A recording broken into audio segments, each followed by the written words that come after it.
With more than 6,000 delegates and nearly half the members of the United States Congress in attendance, the 2009 AIPAC Policy Conference is an enormous display of American Jewish power. So enormous, it requires the cavernous Washington Convention Center to contain it.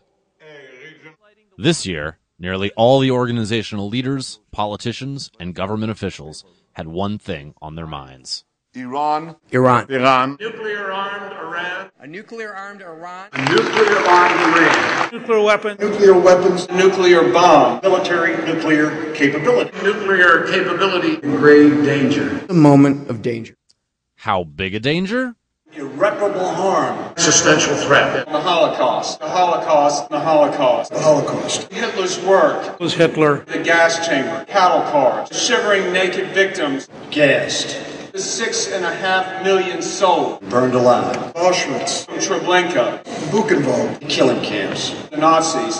Yad Vashem. Never again. Schindler's List. Genocide of Israel. You're doomed. When a man with a gun says he's going to kill you, believe him.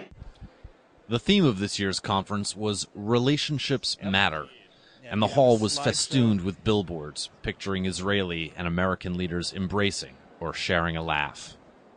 But the real display of friendship comes on Monday evening, during the conference's emotional high point. Ron Campius for JTA. We're at the Washington Convention Center. It's Monday night, the gala evening for AIPAC. This is their big, big dinner. You're going to see a little bit about how huge this room is. In previous years, they would go to the RFK Stadium. This year, they're here in the Washington Convention Center. What happens is there's a stage over there.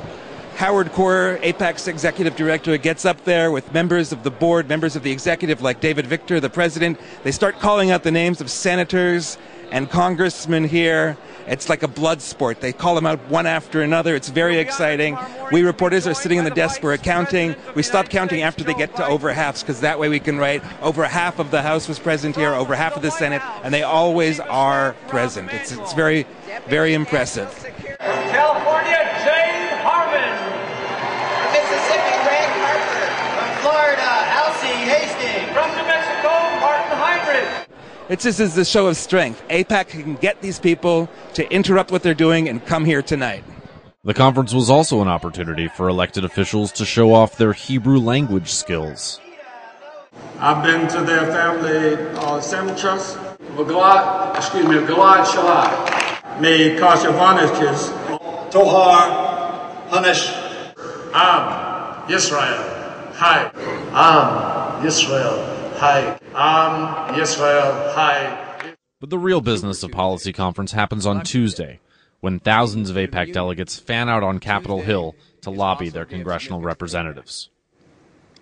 Tuesday at Policy Conference is the day the rubber meets the road.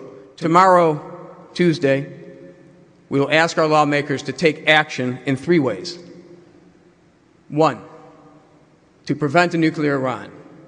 2, to help the President pursue Mideast peace by reinforcing basic principles that have undergirded successful American diplomacy. And 3, to provide the security assistance necessary to ensure Israel can defend her citizens. Of course, not everything said at the conference succeeded in bringing the AIPAC faithful to their feet. You're not going to like my saying this, but not build more settlements, dismantle existing outposts, and allow the Palestinians freedom of movement based on their first action, access to economic opportunity, and increase security responsibility. This is a show-me deal. Nothing will do more to show Israel's commitment to making peace than freezing new settlement activity. They undercut President Abbas and strengthen Hamas. But the mark of a good relationship is coming together even after some tough words. Reporting from Washington for JTA.org, this is Ben Harris.